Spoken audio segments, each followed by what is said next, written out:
গরিবনাথ হাসি হাসি মুখ, মাথায় ময়ূরের পাখা এবং অর্ধচন্দ্র সহ সেইখান থেকে হাড়িতে করে ভক্তর জন্য প্রসাদ নিয়ে আসলেন। রোহিণীবাবু গেছে, গিয়ে দেখছে একটা বড় আমসত্ত্ব।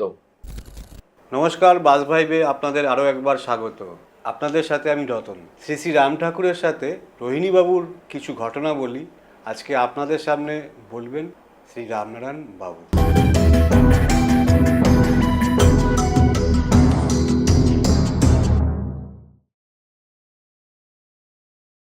আর রামনারায়ণ বাবু, আপনাকে এই পর্বে আরো একবার স্বাগত। নমস্কার। আজকে কি আপনি ঘটনা শোনাবেন? ঘটনা মানে আমি এখন এই সম্প্রতি শ্রী রোহিণী কুমার মজুমদারের ঠাকুরের সম্বন্ধে লেখা ওনার যে বই, সেই বই পড়ছিলাম। এই রোহিণীবাবু আমি বাবার কাছে শুনেছি অনেক আগে। আপনি এর আগের এপিসোডেও রোহিণীবাবু সম্পর্কে বলেছেন। এই রোহিণীবাবু বহু পূর্বে আমাদের এই বাড়িতেও, এই বালি ঘোষপাড়ার এই বাড়িতেও এসছেন। আমাদের কাছে এসছেন। দাদুর সঙ্গেও উনি বিশেষ পরিচিত ছিলেন। দাদুর সঙ্গে অনেক জায়গায় উনি সঙ্গ করেছেন ঠাকুরের সঙ্গে। দাদু তো ঠাকুরের সঙ্গেও বহু জায়গায় ছিলেন। রোহিণীবাবুও পার্শ্বচর হিসেবে এই বাড়িতেও এসছেন।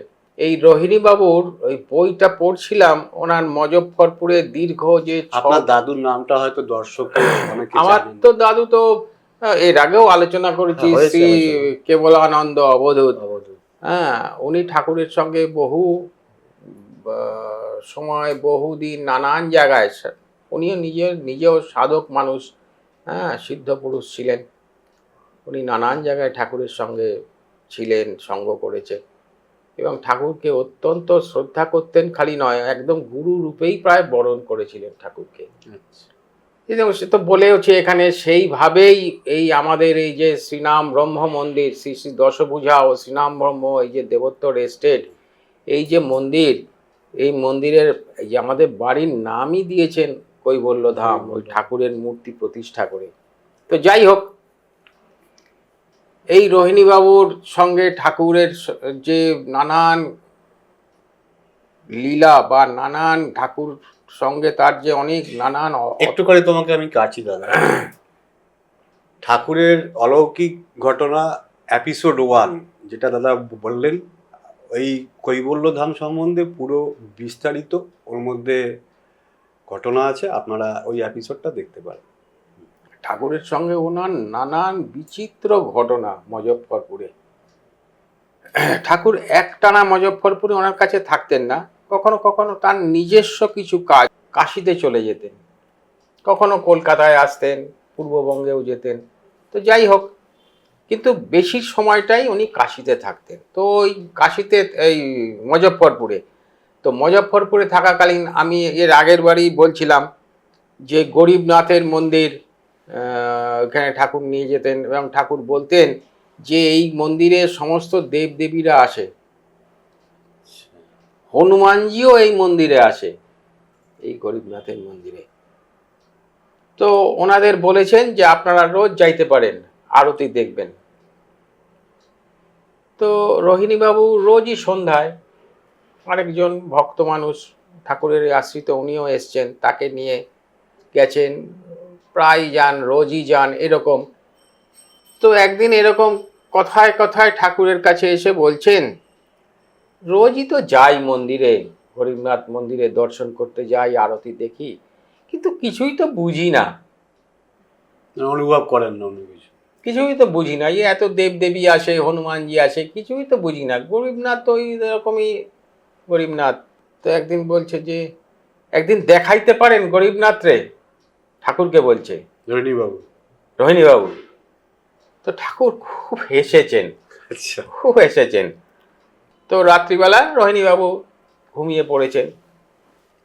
এবার একটা সময় রোহিণীবাবুর অনুভূতি নেই যে উনি ঘুমিয়ে আছেন কিংবা উনি জেগে আছেন। উনি দেখছেন একটা খুব প্রশস্ত রাস্তা দিয়ে উনি যাচ্ছেন একা, এই রাস্তাটা অত্যন্ত সুন্দর এবং একদম পরিষ্কার, কোনো ধুলা ময়লা কিচ্ছু নেই। আর রাস্তার দুদিকে অজস্র ফল এবং ফুলের গাছ। রাস্তা দিয়ে যাচ্ছে, হঠাৎ একজন চিৎকার করে বলছে, সাবধান সাবধান, সব সরে যাও, গরিবনাথ বেরিয়েছেন। তো এই কথা বলাতে রোহিণীবাবু দৌড়ে রাস্তার একটা ধারে গিয়ে দাঁড়িয়েছেন। তো দেখছেন গরিবনাথ এই পথেই আসছে, উনি যেখানে দাঁড়িয়ে যেদিকে ওই পথেই আসছেন। একটা সাদা ধপধপে ষাঁড়ের ওপরে গরিবনাথ বসে আছেন। আর তার চেহারা, রূপ, উনি ওনার যে বই উনি লিখছেন যে আমার মানে ভাষাতে আমি প্রকাশ করতে পারবো না ওনার রূপ।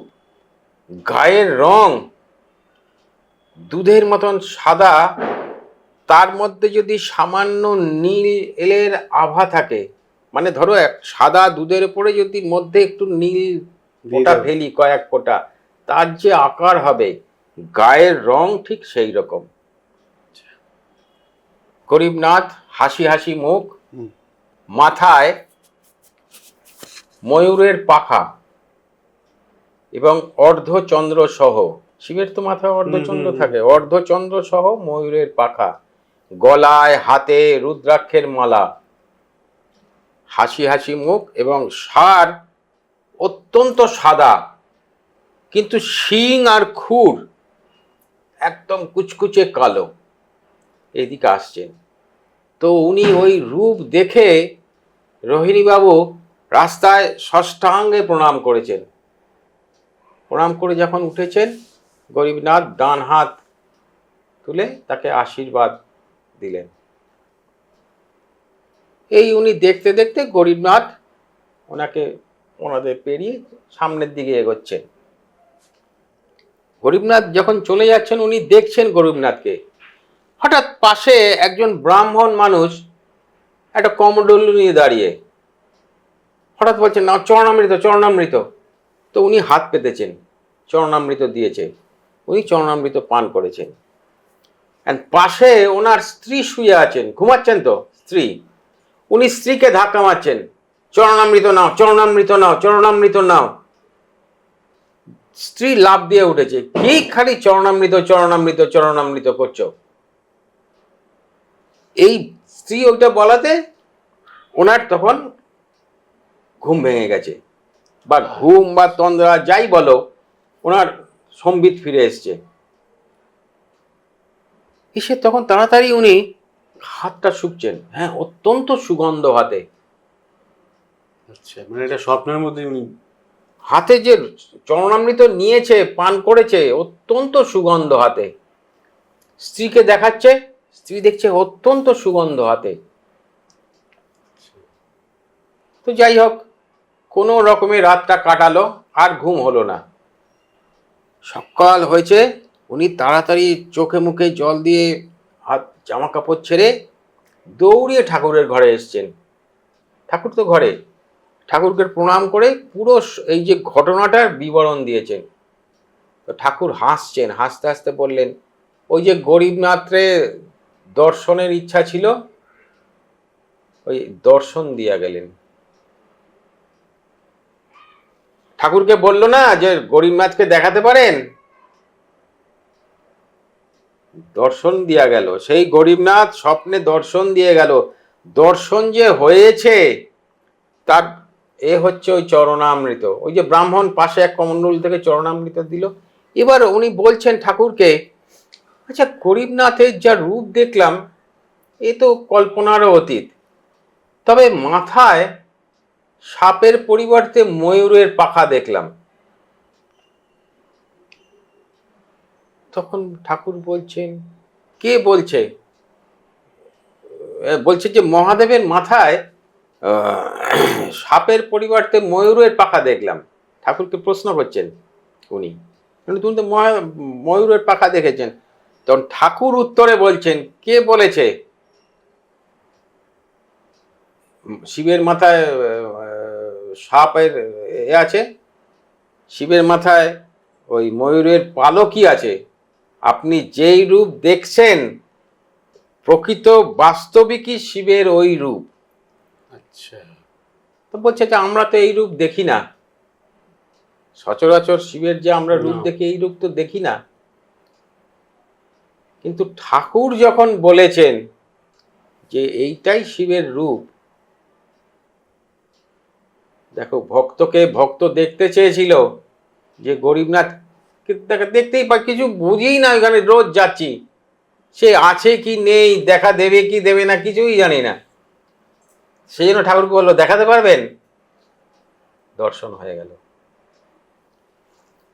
এই রকম অনেক অজস্র ঘটনা। মুজফ্ফরপুরে আছেন রোহিণীবাবু আর তার স্ত্রীর কোনো সন্তান নেই দীর্ঘদিন। ওনারা মহা আনন্দে ঠাকুরের সঙ্গে নানান জায়গায় ঘুরে বেড়ান, ঠাকুর যেখানেই যান ওনারাও সঙ্গে যান। এই করতে করতেই তার স্ত্রী সন্তান সম্ভবা হয়েছে। তো রোহিণীবাবু ভাবছেন সর্বনাশ, এই তো এবার আমি সংসারে জড়াতে শুরু করলাম, সংসারে জড়া, সংসার বড় হবে, সংসারের মায়া, সংসারে আমি জড়াবো না, এটা তো হতে পারে না, সরে পড়তে হবে, গৃহত্যাগ করব। নিজে নিজে ভাবছেন রোহিণীবাবু, গৃহত্যাগ করব। সন্তান যে হবে, আমার স্ত্রী যা চাকরি করেন সে অত্যন্ত উপযুক্ত, সে একটা সন্তান যথেষ্ট সুন্দরভাবে মানুষ করতে পারবে, প্রতিপালন করতে পারবে, এতে কোনো সন্দেহ নাই। আর সবার ওপরে স্বয়ং ভগবান ঠাকুর আছেন আমার, তাহলে আর ওর চিন্তা কি? আমার তো আর ওর জন্য চিন্তা করার দরকার নেই, সন্তানের জন্য চিন্তার কোনো কারণ নেই। করে ঠিক করলো আজকে রাত্রেই চলে যাব, আচ্ছা। মানে রাত্রেই আমি বাড়ির সংসার ত্যাগ ওই করব। দিনকে ভাবছেন ওই দিনকে? হ্যাঁ, আজকে সংসার ত্যাগ করব, চলে যাব। রাত্রিবেলা খাওয়া দাওয়া হয়েছে, ঠাকুরের ভোগ হয়ে গেছে, ঠাকুরের ঘরে বিশ্রাম করছেন, ঠাকুরের ভোগ হয়ে গেছে, রোহিণীবাবু খাওয়া দাওয়া করে এসে নিজের ঘরে এসে শুয়ে পড়েছেন। তো রোজকার নিয়ম মতন স্ত্রী এক গ্লাস জল আর পান নিয়ে এসেছেন, রেখে ঘর থেকে আর যান না, ঘর থেকে যান না, বরং ব্যবস্থা করছেন ওই ঘরে থাকার। রোহিণীবাবুর স্ত্রী? হ্যাঁ, আচ্ছা। রোহিণীবাবু একা আলাদা থাকেন, স্ত্রী ওনার যে ওই যে বিধবা বোন যে তার, তাকে নিয়ে তার সঙ্গে থাকেন। শোন, আচ্ছা। তখন বলছে এ কি, তুমি এখান থেকে যাচ্ছ না কেন? তো বলছে না, আজকে আমি এখানেই শোবো। বলছি এ আবার কি কথা? ও, আমার ওই ছোট্ট বোন, যুবতী বোন বিধবা, সে পাশের ঘরে থাকবে, আমরা স্বামী স্ত্রী এই ঘরে থাকবো, না না এ হতে পারে না, তুমি ওই ঘরে যাও। উনি কিছুতেই যাবেন না, করে হঠাৎ হাউমাউ করে কাঁদতে শুরু করেছেন। তো অবাক হয়ে বলছে কাঁদো কেন? তো বলছে তুমি আমাদের আজকে সংসার ত্যাগ করে, আমাদের ত্যাগ করে সংসার বাড়ি ছেড়ে চলে যাবে, উনি জানতে পেরেছে? এই জন্য আমি আজকে এইখানেই থাকবো। তো বলছে কে বললো? বললো তুমি আগে কথা দাও আমাকে যে আমার জীবদ্দশায় তুমি আমাকে ছেড়ে কোথাও কখনো যাবে না, তাহলেই আমি কি করে জেনেছি সেটা আমি তোমাকে বলবো, বোঝো? কন্ডিশন দিয়ে দিল। তখন উনি কি করে, উনি জানলেন কি করে বউ? আমি তো নিজেই জানি একমাত্র যে আমি আজকেই গৃহত্যাগ করব, এ তো কেউ জানে না, তো ও জানলো কি করে? তখন উনি রাজি হলেন, কথা দিলেন যে হ্যাঁ আমি কথা দিচ্ছি তোমার জীবদ্দশায় আমি তোমাকে কখনো ত্যাগ করে চলে যাব না। তখন বলছে আমাকে ঠাকুর বললেন যে আপনারা রোহিণী বাবুরে যেমন কইরা পারেন আটকান, উনি আইজি গৃহত্যাগ কইরা যাইব গিয়া। কি করে জানলো? এ তো ও ভাবছি যে আমি ছাড়া তো কেউ জানে না এই দুনিয়ায়, একমাত্র আমার মনের ভেতরে। দেখো অন্তর্যামী ভগবান ঠাকুর যে বারে বারে বলেছেন যে আপনাদের প্রতিটা নিঃশ্বাস প্রশ্বাস আমার চতুর্দিকে ঘুরতে থাকে, আপনাদের প্রতিটা মনের ভাব, মনের কথা, চিন্তা ভাবনা আমার সামনে সব সময় ঘুরতে দেখা দেয়। তো কাকে লোকাবো আমি? এইখানে তো লুকানোর কোনো জায়গাই নাই। তারপরে কি হলো? রোহিণীবাবুর তো আর যাওয়া হলো না। রোহিণীবাবুর তো আর যাওয়া হলো না। রোহিণীবাবু তো বুঝেই গেলেন যে ঠাকুর বলেছেন স্ত্রীকে, স্ত্রীকে ফাঁকি দিতে পারতাম, কিন্তু ওইখানে তো ফাঁকি দেওয়ার জায়গা নেই। আরেকটা মজার ঘটনা, মুজফ্ফরপুর লিচুর জন্য প্রসিদ্ধ। তো একদিন ওর এক দেশেরই, নোয়াখালীরই একটি ছেলে মহেন্দ্রনাথ দাস, সে ওনার বাড়িতে আছেন, সে চাকরি খুঁজছেন। খুঁজতে খুঁজতে যাই হোক চাকরি পেয়েছে, দ্বারভাঙায় এক জমিদারের বাড়িতে টিউশনের চাকরি পেয়েছে। তো ওই মহেন্দ্র ঘটনাচক্রে রোহিণীবাবুর বাড়িতে এসছেন। ঠাকুর তখন নেই এখানে, এটা আষাঢ় মাস। তো ওইখানে কিছুদিন ধরে আছেন, বহু বিহারি লোকের সঙ্গে রোহিণীবাবুর আলাপ পরিচয় হয়েছে, বন্ধুত্ব হয়েছে। তো হঠাৎ একদিন এক বিহারি ভদ্রলোক এক টুকরি, এক ঝুড়ি লিচু রোহিণীবাবুকে পাঠিয়েছেন। খুব বড় বড় প্রসিদ্ধ জায়গা তো, লিচুর জায়গা মুজফ্ফরপুর। তো উনি খুব খুশি হয়েছেন। খুশি হয়ে ওই লিচুর একটা ছড়া নিয়ে ঠাকুরের যে আসন আছে, একটা বেদি, সেইখানে, ওটা কেউ কোনোদিন পরিষ্কার করে না, একটা ছবি আছে, ফটো আছে খালি ঠাকুরের, ওইখানে লিচুটাকে একটা বান্ডিল ছুঁড়ে দিয়েছে। তখন মহেন্দ্র বলছে এটা অত্যন্ত বাড়াবাড়ি। তখন বলছে না, ঠাকুরের ভোগে লাগবে, ঠাকুরের ভোগে দিলাম। তো বলছে ঠাকুর তো এখানেই নাই,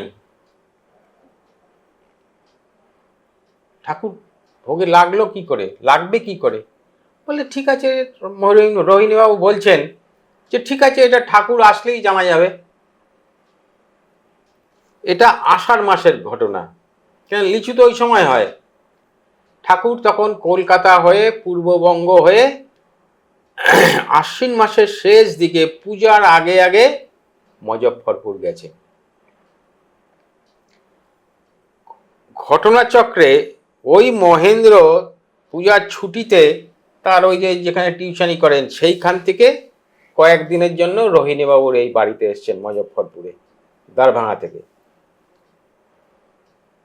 তো ঠাকুর এসেছেন, আসার পরে ঠাকুরকে দুজনে হাত মুখ ধুইয়ে দুজনে প্রণাম করেছেন, করে ঠাকুরের সঙ্গে নানান কথাবার্তা, গল্প হচ্ছে, কথাবার্তা হচ্ছে। করতে করতে হঠাৎ মহেন্দ্রকে ঠাকুর বলছেন ওই লিচুর ছড়াটা আনেন তো। আষাঢ় মাস আর আশ্বিন মাসের শেষ, তার মানে শ্রাবণ, ভাদ্র, আশ্বিন, 3 মাস। লিচুগুলো সব শুকিয়ে গেছে, কিন্তু দেখে ওই রকমই গোল, আকৃতিটা ওই রকমই, কিন্তু পাতা ঠাতা সমস্ত শুকনা। ঠাকুর মহেন্দ্রবাবুকে বলছেন একটা করে লিচু ছাড়ান। লিচু ছাড়াচ্ছে, খালি ওই বিচিটাই, ওই দানাটাই, আর কিচ্ছু নাই, মাংস কিচ্ছু নাই। সব কটা লিচু খালি ওই দানা, তার মধ্যে মাংস নাই, ফলটা শুকিয়ে গেছে। ঠাকুর বলছেন তখন মহেন্দ্রবাবুকে, এখন বিশ্বাস হইল? কেউ প্রাণ ভরিয়া, প্রাণের থিকা কিছু নিবেদন করলে সেইটা গ্রহণ না কইরা পারা যায় না। ওই যে লিচুটা দিয়েছিল ঠাকুরের ভোগে লাগবে, আমরা তো এখানে এখন লিচু খাবো, ঠাকুর তো পাচ্ছেন না, ঠাকুর তো নেই, তা আমি ঠাকুরের ওই পটের সামনে দিয়ে দিলাম। তাতে তো মহেন্দ্র বলছে যে এটা অত্যন্ত বাড়াবাড়ি, ঠাকুরের ভোগে কি লাগবে, ঠাকুরই তো নেই। সেইটাই ওই যে মহেন্দ্রকে নিয়ে এসে হাজির করেছে ওই সময়। দেখো ঘটনা কিরকম, ভগবান আবার সেই ভক্তকে নিয়ে এসে হাজির করেছে। তাকে তো দেখাতে হবে, তাকে তো বোঝাতে হবে যে ভগবানকে কিছু দিলে, তোমার আরাধ্য দেবতাকে তুমি যদি সত্যি তোমার অন্তর থেকে কিছু নিবেদন করো, ওই যে বলেছেন না, ওই যে আমি তো দুবারা চিনি খাই, আপনি এই সন্দেশ আনছেন কেন? চিনি যে বাড়িতে ভোগ দেয়, দুস্থ মানুষ সেই যখন চিনি ভোগ দেয়, ঠাকুর তো চিনি গ্রহণ করেন, আর নাই তাকে বলছে কেন আপনি সন্দেশ আনছেন কেন? ভক্তকে কিভাবে চোখে আঙ্গুল দিয়ে ঠাকুর দেখালেন যে সত্যি সত্যি তাকে যদি তুমি অন্তর থেকে নিবেদন করো, নিবেদন করতে হবে, নিবেদন করো, ভগবান নেন, ভগবান নেন। আরেকটা ঘটনা বলি। ঠাকুর রোজ বেড়াতে যান, বেলা 11টা 11:30টার মধ্যে এসে যান, তারপরে দুজনে একসঙ্গে পাশাপাশি বসে খান। তো একদিন 12টা বাজে, 1টা বাজে, ঠাকুর আসে না, বাড়ির কেউ খেতেও পাচ্ছে না, ঠাকুরের ভোগ না হলে তো হবে না। এই করতে করতে 3টা বেজে গেল, 4টা বেজে গেল। মহেন্দ্রবাবু, এই রোহিণীবাবু সাইকেল নিয়ে বেরিয়ে মুজফ্ফরপুরে মোটামুটি যেই সমস্ত জায়গায় ঠাকুর যান উনি জানেন, সাইকেল নিয়ে মোটামুটি একটা ঘুরে এসছেন, কোনো জায়গায় ঠাকুর যাননি। তো ঠাকুর কোথায় গেলেন? সন্ধ্যা হয়ে গেল, বাড়ির সবাইকে জোর করে খাইয়ে দিল, স্ত্রী আর বোনকে, নিজে খাননি, ঠাকুরের ভোগ হয়নি, ঠাকুর কিছু খেলেন না, আমি কোথায় আছেন আমি জানি না, আর আমি খেয়ে নেব। তো উনি ওই একটা ইজি চেয়ারে বসে, রাস্তাটা দেখা যায়, রাস্তার দিকে তাকিয়েই আছেন আর ভাবছেন যে ঠাকুর কোথায় গেলেন, এখন আমি কি করব? যদি সত্যি না আসেন আমার কি করণীয়, এইটা বসে বসে ভাবছেন আর হায় ঠাকুর করছে। হঠাৎ দেখছে যে দূর থেকে মনে হচ্ছে ঠাকুর আসছেন খালি গায়ে, আর মাথায় একটা ধরা আছে কিছু। কাছে যখন আসছেন দেখছেন, সিঁড়ি দিকে যখন উঠছে দেখছেন অন্ধকার হয়ে গেছে, তখন রাত 8টা বাজে। দেখছেন গায়ের যে চাদরটা, একটা তো ধুতি পরেন, খদ্দরের ধুতি পরতেন, আর একটা চাদর গায়ে, ওই চাদরটাকে বিড়ার মতন করেছেন, করে মাথায় নিয়ে মাথায় একটা বড় হাড়ি করে উনি ধুলা পায়ে হেঁটে এসেছেন। তো যাই হোক, তাড়াতাড়ি এসেই বলছেন শিগগিরই ধরেন হাড়িটা, শিগগিরই ধরেন। তো হাড়িটা ধরেছে, পরে হাড়িটা গরম, বেশ গরম, হাড়িটা রেখেছি। বলছে আপনি কই ছিলেন? বলে আমি অনেক দূর গেছিলাম। আচ্ছা। বলে আমি আপনারা সব জায়গায় খুঁজলাম। বলে না, অনেক দূর গেছিলাম এখান থেকে, প্রায় 14-15 মাইল 18 মাইল দূরে, এই জন্যই আমার পান নাই। তো কেন এত দূরে কেন? বলে জনকপুর যাওয়ারের সময়, সীতারে বিয়াকরণের সময় রাম যেই জায়গায় যজ্ঞ করছিলেন, আমার গুরুদেব সগন সহ ওইখানে আজ মহোৎসব করছেন, তা আমারে যাইতে কইছিলেন, আমি সেইখানে গেছিলাম। তো মহোৎসব হইয়া গুরুদেব সগন নিয়া গেলেন গিয়া, আমি আপনাকেও ওই মহাপ্রসাদের প্রসাদ নিয়ে আসলাম হ্যাঁ। একটা হাড়িতে। আর উনি বলছেন যে হাড়িটার আকৃতি আর মোটামুটি যা প্রসাদ আছে, 4 সেরের মতন কাছাকাছি। 4 সের? 4 সের। তখন তো সের ছিল, কিলো ছিল না। তা ঠাকুর বলছেন এখনই আপনারা অখনই প্রসাদ পান, এখনই প্রসাদ নিয়ে নেন। তো যাই হোক, ঠাকুরকে হাত মুখ ধুয়ে ঠাকুরের ভোগ দেওয়ার ব্যবস্থা করছে। বলছে না না, আমি ওইখানে যথেষ্ট প্রসাদ পাইছি, আর আমার ভোগের কোনো দরকার নাই, প্রয়োজন নাই। তো ওনারা 3জন, রোহিণীবাবু, ওনার স্ত্রী আর বোন, 3জনে 3টে প্লেট নিয়ে বসেছে, হাঁড়ি থেকে প্লেট ভর্তি প্রসাদ নিচ্ছেন। মুহূর্তে প্রসাদ শেষ হয়ে যাচ্ছে, আবার প্রসাদ তুলছেন, আবার খাচ্ছেন। 3জনে ওই 1 হাঁড়ি প্রসাদ খেয়ে ফেলেছেন। বাবা। চিন্তা করো, তিনজনে ওই প্রসাদ খেয়ে ফেলেছে, আর প্রসাদের বলছে স্বাদ এই যেন স্বর্গের থেকে এসছে। তো জিজ্ঞেস করছেন ঠাকুরকে কি কি দিয়া তৈরি? তখন ঠাকুর বলেছেন পেস্তা, কিশমিশ, কাজু, এরকম, আর কিছু বলেননি। তো দেখো ভক্তের জন্য ভগবান কোথা থেকে ভোগ প্রসাদ। প্রসাদ নিয়ে এলো। তার গুরুদেব তাকে ডেকেছিলেন, ওইখানে মহোৎসব হয়েছে, সেই মহোৎসবের প্রসাদ। বুঝতে পারছো, এ কিন্তু আমাদের এই আমার বাড়ি তোমার বাড়ি অমুক মন্দির তমুক মন্দিরের প্রসাদ না। ওনার গুরুদেব উনি ওইখানে এসে উৎসব করলেন, ওনাকে নিয়ে গেলেন, সেইখান থেকে হাঁড়িতে করে ভক্তর জন্য প্রসাদ নিয়ে আসলেন। ভাগ্য দেখো, ভক্তের ভাগ্য। গুরু তার জন্য ভোগ নিয়ে গুরু আসছে। গুরু কি গুরু, গুরু কি গুরু, এই যে আঁকড়িয়ে ধরেছে, যখনই তাকে সব দিয়ে দিয়েছে তখন সবটাই গুরুর। আরেকটা ঘটনা, এটা আরো সুন্দর, এটাও খুব সুন্দর। একদিন রোহিণীবাবুর স্ত্রী, বোন ঠাকুর বাড়িতে আছেন, ঘরে ঠাকুরের কাছে বসে নানান আলাপ আলোচনা, ঠাকুরের উপদেশ শুনছেন। হঠাৎ উপরে ছাদে একটা কিছু পড়ার আওয়াজ হলো, বেশ আওয়াজ, জোরে আওয়াজ হওয়ার পরেই একটা কাক কা কা কা কা করে চেঁচাতে লাগলো। তো ঠাকুর খুব ব্যস্ত হয়ে বলল, রোহিণীবাবুকে বলছে দেখেন তো গিয়া কিসের আওয়াজ হইল, খুব মন দিয়ে শোনো, কিসের আওয়াজ হইল।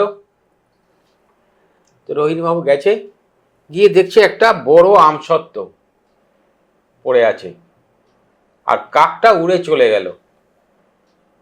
আমসত্ত্বটা লম্বা 6 ইঞ্চি, প্রায় চওড়া 4 ইঞ্চি, আর পুরু হচ্ছে 2 ইঞ্চির ওপরে। কত বড় সাইজের আমসত্ত্ব তাহলে বজো। তো উনি হাতে করে নিয়ে এসছেন, নিয়ে এসে ঠাকুরকে বলছেন একটা আমসত্ত্ব। তখন বলছে বাহ, আর আমসত্ত্বটার রং হচ্ছে হলুদ। বলছে আপনারা আমসত্ত্বটা খান। তখন বলছে যে এইটার মধ্যে কাক যে মুখে করে এনেছে ওর ঠোঁটের দাগ পড়েছে। তখন ঠাকুর বলছেন ওই যেখানে মুখের ঠোঁটের দাগ পড়ছে ওইটা একটু কাইটা বাদ দিয়া দেন, দিয়ে আপনারা খান। আচ্ছা। তো ঠাকুরের আদেশ, ওইটুকু বাদ দিয়ে দুদিক থেকে ওনারা তিনজনে খেয়েছেন। অপূর্ব আমসত্ত্ব, তার প্রতিটা স্তরে স্তরে স্বর আর মিশ্রিত দানা, অপূর্ব স্বাদ তার। ওরা অত্যন্ত তৃপ্তি করে খেয়েছে, ঠাকুরকে বলেছে। হয়ে গেছে। এর দিন 4-5 পরে মালদার থেকে একটা পোস্ট কার্ড এলো ঠাকুরের নামে। এক মহিলা লিখছে যে ঠাকুর আপনি আমসত্ত্ব খাইতে চাইছিলেন আমার কাছে, বহু বহু যত্ন কইরা কষ্ট কইরা একটা আমসত্ত্ব বানাইছিলাম, তো আপনি আসেন না, আর দেখা মাঝে মাঝে ওটা নষ্ট হয়ে যায়, এই ভয়ে মাঝে মাঝে রোদ্রে দিতাম। তো আইজও ওইটা রোদ্রে দিয়া একটা লাঠি, কাক তাড়ানোর জন্য একটা লাঠি আনতে গিয়া এই তো বছরে একটা কাক আইসা আমসত্ত্বটা মুখে কইরা নিয়া চইলা গেল। আমার কি দুর্ভাগ্য যে আমি আপনারে আর আমসত্ত্বটা আপনার ভোগে লাগলো না। তখন রোহিণীবাবু এটা পড়েছেন, পড়ে ঠাকুরকে বলেছে, গেছেন ঠাকুরকে পড়ে শুনিয়ে বলছেন এটা কি আমসত্ত্বটা? বললে ওই যে আপনারা আমসত্ত্বটা খাইলেন ওইটাই এটা। ওইটাই এইটা। উনি ভোগে দিয়েছেন তো, ঠাকুরের জন্যই তো বানিয়েছেন। ঠাকুর বলছেন কি, ধরো তুমি ঠাকুরের নামে ঠাকুরকে পূজা দেবে, ঠাকুরের জন্য 2টো আপেল কিনলে কি 1 বাক্স সন্দেশ কিনলে, যখন ঠাকুরের নামে কিনছো তখনই ওনার ঠাকুরকে উৎসর্গ করা হয়ে গেল, নিবেদন করা হয়ে গেল, উনি তখনই গ্রহণ করে নিলেন। তো উনি তো ঠাকুরের উদ্দেশ্যে ঠাকুরকে ভোগ দেবেন বলেই ওটা বানিয়েছে। ওইটা বানিয়েছিলেন, কিন্তু ঠাকুর তো নেই, যেতে পারছেন না। উনি তো থাকেন মালদায়, ঠাকুর তো মুজফ্ফরপুরে। ওই কাকটা এসে পৌঁছায়া দেয়া গেল, ঠাকুরেরই ইচ্ছা ওই কাককে দিয়ে ওই আমসত্ত্বটাকে এইখানে নিয়ে আসলো। এখন কাক যদি এসে ঠাকুরের কাছে দিয়ে যায়, সেটা তো তাহলে সবতে প্রকাশ হয়ে গেল। সেই জন্য ওই ওপরে ফেলে আওয়াজ করে কা কা কা কা করে সে উড়ে চলে গেল, জানান দিয়ে গেল ঠাকুরকে যে আমি পৌঁছে দিয়ে গেলাম। ঠাকুর উত্তরে এবার লিখছেন, মা আপনার আমসত্ত্ব অত্যন্ত উৎকৃষ্ট। কথাগুলো শোনো, আপনার আমসত্ত্ব অত্যন্ত উৎকৃষ্ট ও সুস্বাদু হয়েছিল। আমসত্ত্বের প্রতিটা স্তরে স্তরে স্বর আর মিশ্রিত দানা ছিল। আমি আমসত্ত্ব ভোগ নিছি। ওই কাক দুঃখ করেন না, ওই কাক আমসত্ত্বটা আমার কাছেই পৌঁছায়া দিয়ে গেছে। ঠাকুর নিজে চিঠি লিখলেন। ঠাকুরকে তো বলেননি যে ওনারা খেয়ে যে আমসত্ত্বটা প্রতি স্তরে স্তরে স্বর আর মিশ্রিত দানা, ঠাকুর জানলেন কি করে? আমসত্ত্বটা অত্যন্ত সুস্বাদু, আমসত্ত্বটা খাইছি, খুব ভালো। এরকম অজস্র ঘটনা ওইখানে, আরো অজস্র ঘটনা। পরে আবার কোনোদিন সুযোগ হলে, সময় হলে যদি ঠাকুর করান, বললে আরো কিছু ঘটনা। আমি তোমার থেকে আরেকটা ঘটনা শুনে আজকের এই এপিসোড এখানেই আমরা শেষ করব। একদিন মুজফ্ফরপুরে প্রচন্ড বৃষ্টি হচ্ছে, ভয়ঙ্কর বৃষ্টি, দুপুরবেলা। রোহিণীবাবুরা তিনজন ঠাকুরের ঘরে বসে ঠাকুরের সঙ্গে আলাপ করছেন, ঠাকুরের পাশ পদসেবা করছেন, ঠাকুর কথা বলছেন আর ওনারা শুনছেন, কথাবার্তা হচ্ছে। প্রচুর বৃষ্টি বাইরে, ছাতা নিয়েও গেলে তুমি একদম ভিজে যাবে। তেরম গোটা তিনেকের সময় রোহিণীবাবু বলছেন, ওহ, এই সময় যদি গরম গরম অমৃতি পাওয়া যাইতো তাইলে কি আনন্দটাই না হইতো। কিন্তু যাওয়ার তো উপায় নেই, ওই রকম বৃষ্টি। ঠাকুর কথাবার্তা কিছুক্ষণ বলার পরে খড়ম পায়ে দিয়ে দোতলার থেকে একতলায় সিঁড়ি দিয়ে নামছেন। খড়মের আওয়াজ হচ্ছে। তো ওনারা ভাবছেন, তিনজনে বসে আছেন, ওনারা ভাবছেন যে ঠাকুর বাথরুম টাথরুম যাবেন, প্রস্রাব করতে যাবেন। তাই জন্য ওপরে একটা বাথরুম আছে, কিন্তু সেই বাথরুমটার দরজাটা খুব নিচু। ঠাকুর কখনো মাথা নিচু করেননি কখনো। রোহিণীবাবুর বইতেই প্রথম জানলাম যে ঠাকুর মাথা কখনো নিচু করেননি, সবসময় সোজা হয়েই, যার জন্য উনি ব্যথা পেয়েছেন। ওই যে দোতলার বাথরুমটা ওই জন্য তালা বন্ধ করা। ওই একতলায় একটা বাথরুম আছে, সেটা বড়, দরজাটাও বড়, স্বাভাবিক। ঠাকুরও ওইটা ব্যবহার করেন, ওনারাও বাড়ির লোক ওইটাই ব্যবহার করেন।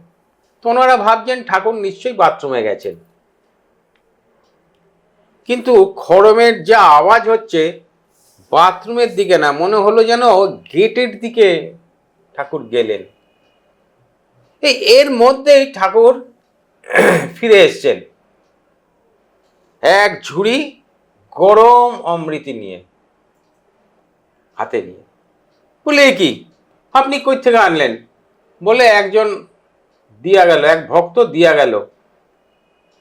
বলে কে দিয়া গেল? কখন কি করে দিল? বলে কেন, ওই যে ডাক্তার ছিল। বলে কই, আমরা তো শুনি নাই। ঠাকুর হেয়ালি করছেন, কান থাকলে তো শুনবেন, আপনাদের তো কান নাই, সেজন্য আপনারা শুনতে পারেন নাই। নেন। ওই যে ভক্ত খেতে চেয়েছে, ভক্ত বলছে না যে এই এত বর্ষা, এরকম সময় ওই গরম গরম অমৃতি যদি পাই তাহলে কি ভালোই না হয়। তো ভক্তের জন্য তার প্রভু তাকে এনে দিল। তার ইচ্ছাটা পূরণ করে দেবে। তার ইচ্ছা, ভক্তের ইচ্ছা। তার মানে দেখো, তুমি যদি তাকে সত্যি সত্যি আশ্রয় করে নাও, তাহলে সে কিন্তু তোমাকে কিছুতেই ত্যাগ করে যাবেন না। সব সময় সর্বাবস্থায় উনি তোমাকেই আঁকড়িয়ে ধরে থাকবেন। সেই জন্যই সব সময় আমাদের, এটা আমার নিজস্ব যে সব সময় ঠাকুর, আমি যদি কখনো ভুলও করি, তুমি আমার হাত ছেড়ো না, তোমার পায়ে চরণ থেকে আমাকে কখনো দূরে সরিয়ে দিও না। এইটাই আমাদের একমাত্র প্রার্থনা বা একমাত্র করণীয়, যে তুমি আমাকে আঁকড়িয়ে ধরে রেখো। ঠিক আছে, রোহিণী বাবুর যে ঘটনা, লেখা ঘটনা আরো তুমি বললে আছে, আমরা পরে আগামী দিনে ভবিষ্যতে আরেকবার আবার যদি কখনো ঠাকুর সুযোগ দেন, যদি সুযোগ দেন, শরীর সুস্থ থাকে, তাহলে আবার হবে, থাকবে সুস্থ হবে। আমি ঠাকুরের আলোচনা করলে আমার নিজের ভালো লাগে, আমার একটু বলতেও ভালো লাগে। পড়ি তো, পড়ে তখন মনে হয় যে এই ঘটনা, এই সমস্ত কথা, এই ঠাকুরের এইগুলি যদি আরো একটু কেউ শুনতো, আরেকটা ছোট্ট ঘটনা বলি, মনে পড়ে গেল। ঠাকুর একদিন সকালবেলা বেরিয়েছেন, বেড়াতে বেরিয়েছেন, বেরিয়ে ফিরে এসছেন প্রায় 12টারও পরে। তো দেরি হয়েছে, তো ঠাকুরের তাড়াতাড়ি হাত পা ধুইয়ে মুছিয়ে ঠাকুরের ভোগের ব্যবস্থা হবে। তো ঠাকুরের হাত পা ধুইয়ে গা হাত পা মুছিয়ে গিয়ে দেখছে মাথায়, যখন মোছাচ্ছে, মাথায় চন্দনের ফোঁটা আর ওই আরেকটা হলুদ হলুদ কিসের ফোঁটা। মুছাতে মুছাতে বলছে, এইগুলি কি?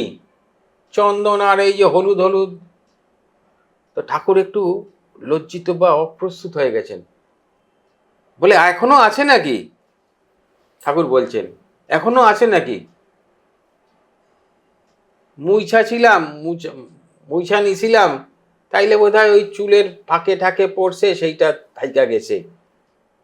তো বলছে এইগুলি কি?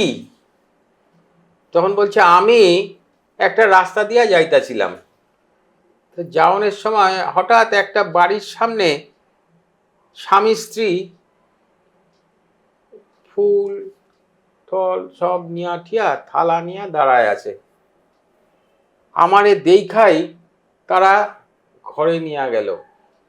ঘরে নিয়ে আমারে এই চন্দন, এই যে এগুলি চন্দন আর জাফরানের ফোঁটা, এইসব দিয়া, ফুল বেলপাতা এইসব দিয়া পূজা করছে, ভোগ দিল। তার কারণ, ওনারা দুইজন স্বামী স্ত্রী আগের দিন রাত্রে স্বপ্ন দেখছেন, স্বয়ং ভগবান, ভালো করে মাইন্ড করো, স্বয়ং ভগবান তাদের গৃহে আসবেন পূজা গ্রহণ করতে। সেই জন্য স্বামী স্ত্রী রাস্তায় দাঁড়িয়েছিলেন। ঠাকুর কিন্তু ওই রাস্তা দিয়েই যাচ্ছেন। তারা ঠাকুরকে দেখে ঘরে নিয়ে গিয়ে বসিয়ে ওই চন্দন টন্দন দিয়ে আরতি করে, ফুল বেলপাতা ইত্যাদি দিয়ে সাজিয়ে আরতি করে ভোগ দিয়ে ঠাকুরের পূজা, ভগবানের পূজা হলো। আজকে এই পর্যন্তই থাক। এই পর্যন্তই আরো থাক। ঘটনা আমরা আবার যদি ঠাকুর করান আবার হবে। জয় রাম, জয় রাম, জয় রাম, জয় রাম।